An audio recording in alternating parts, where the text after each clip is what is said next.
In case you haven't already seen Part 1, Grand Admiral Zaarin launched a coup d'etat against the Emperor that saw the capture of Palpatine and his near execution at the hands of Grand Admiral Zaarin. However, the kidnapping attempt failed after a decisive intervention by Darth Vader and Vice Admiral Thrawn. The initial failure of the coup forced Zaarin's forces to flee to the Outer Rim territories in order to evade their complete destructions at the hands of the Emperor. However, despite this setback, Zaarin still wanted to take over the galaxy and launched a campaign of terror against the Empire's various starfighter and warship production centers, hoping to wear down the Emperor's forces to the point where Palpatine would no longer be able to resist. Zaarin decided to begin by stripping the Empire of its abilities to manufacture TIE starfighters, a fighter that he had designed, and the attack would start with the destruction of the TIE Advanced facilities at Omar, where the vast majority of the Empire's TIE Advanced starfighters were produced. Zaarin launched the frigate Raptor to attack the lightly defended TIE Advanced plants at Omar with a full load of TIE bombers and Delta-class DX-9 stormtrooper transports to aid in the assault. The bombers were launched in groups of 5 and targeted facilities at Omar's 1, 2, and 3, launching a vicious barrage of heavy rockets. The Imperial personnel aboard these stations had no means to defend themselves and immediately called for reinforcements. The Empire then sent a fleet of TIE Defenders led by Merrick Steele to defend the facilities while various transports proceeded to evacuate personnel. These ships came in the form of bulk freighters, container transports, and YT-1300 light freighters. By the time Steele and his squadrons arrived at Omar, Omar 3 was totally evacuated, but Omars 1 and 2 had not been. Steele and his wingman then proceeded to destroy the various TIE bomber squadrons, destroying the facilities, and Zaarin's forces destroyed Omar 3 before it could be saved. So Steele's squadron then focused on defending Omars 1 and 2, and while they did this, several Imperial starfighters and transports arrived to evacuate the station's personnel. After the bombers were eliminated, Steele's squadron attacked the Raptor, eventually destroying the frigate under concentrated fire. Despite this, several waves of transports arrived to launch their own attack on the Omar facilities, forcing Steele's squadron to break up and attack different squadrons. After Omar 2 was abandoned, several evacuation stations focused on Omar 1. However, an Imperial officer soon radioed an SOS stating that some of his comrades had been left behind on Omar 2. However, the station was soon destroyed despite Steele's best efforts to defend it. Steele then finished off the remaining transports and assisted the evac ships at Omar 1. His squadron held off several counterattacks while Omar 1 was finally evacuated. With the success of this operation, the Imperials then abandoned the area, and Omar 1 would later be destroyed by Zaarin. Although the Imperials were successful in saving lives during the battle, the losses on all 3 Omar facilities severely impaired the Empire's ability to produce the TIE Advanced. Grand Admiral Zaarin then focused his efforts on the remaining stations spread across Omar itself.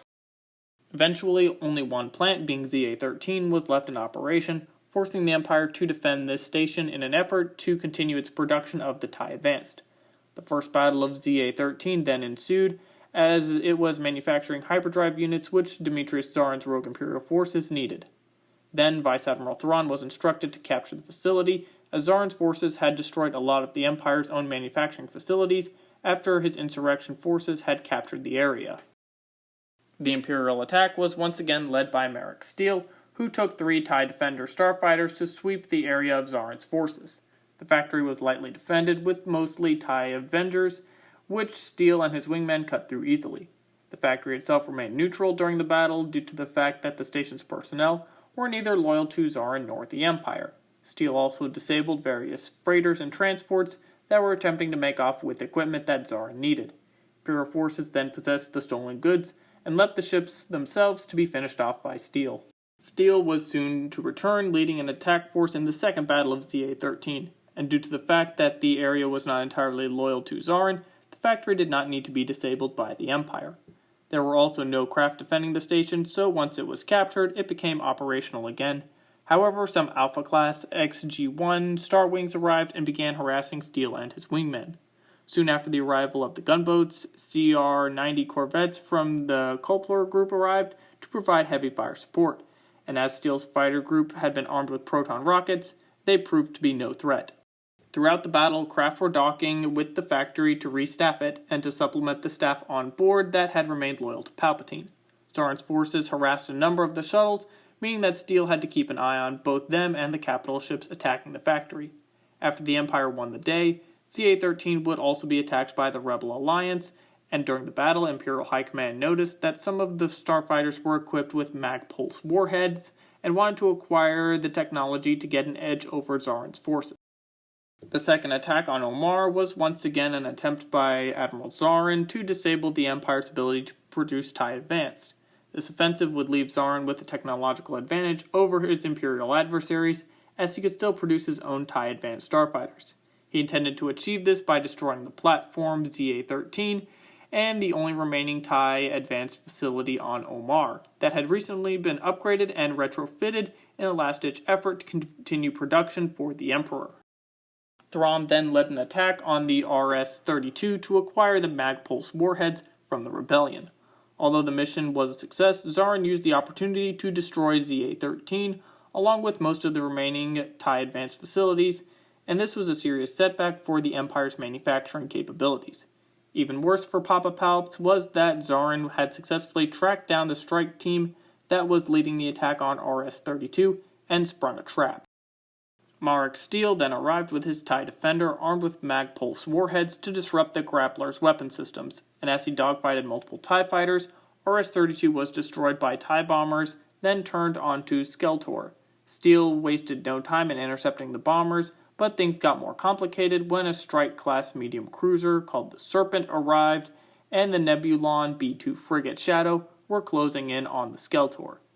Steele then used his mag-pulse warhead to hammer the Serpent and assist the Skeletor in destroying the cruiser. Steele then turned his attention to the Grappler and launched another mag-pulse warhead, which struck the interdictor. 3 TIE bombers carrying heavy rockets were then launched from the Skeletor and fired at the Grappler, destroying it. The remaining fighters then turned onto the Shadow. With help of Steele's mag-pulse warheads, they disabled the frigate's weapon systems and destroyed it. Steele then docked in the hangar of the Skeletor, where Thrawn would be promoted to Admiral, and the campaign against Zaarin continued onto its next phase. And that is the end of Part 2 of 6 regarding the Zaarin insurrection. What do you think so far? Will Zaarin be able to topple Palpatine, or will Grand Admiral Zaarin be foiled by the recently promoted Admiral Thrawn? Let me know in the comments, and thank you for watching.